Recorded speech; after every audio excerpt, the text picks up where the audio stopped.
መረጃን ነው እንጂ ኩዌት ሴቶቻቸው ሲያገቡ እድሜያቸው ከ30 ዓመት በላይ ከሄደ በየወሩ ከመንግስት ወደ 300,000 ኢትዮጵያን ብር ሊሰጣቸው እንደሆነ ተሰማ። የምስራች ነው። እንግዲህ ኩዌት ለሴቶች የቀረበው ልዩ የገንዘብ ድጋፍ እነሆ ከወዲሁ ደስ የሚያሰኝና ጥሩ መረጃ ሆኖ ውሏል። ኩዌት እድሜያቸው 30 ዓመትና ከዛ በላይ ለሆኑ ትዳር ላልመሰረቱ ዜጎች ወራዊ የገንዘብ አበል መፍቀዱን አሳወቀች።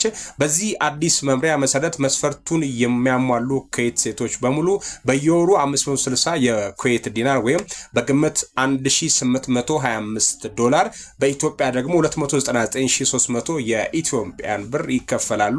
ዋናው ዓላማው ያልተጋቡ ሴቶች የማህበራዊና የኢኮኖሚ አቅማቸውን እንዲያጠናክሩ መርዳት፣ የኑሮ ጥረታቸውን ማሻሻልና የሀገሪቱን የማህበራዊ ደህንነት ፕሮግራም ተጠቃሚነትን ማስፋፋት ናቸው። ይህ እርምጃ ኩዌት ለተለያዩ የህብረተሰብ ክፍሎች የምታደርገውን ድጋፍ ለማጠናከር የወሰደችው ትልቁና ዋነኛው እርምጃ ሆኗል። እናንተ ምን ታስባላችሁ?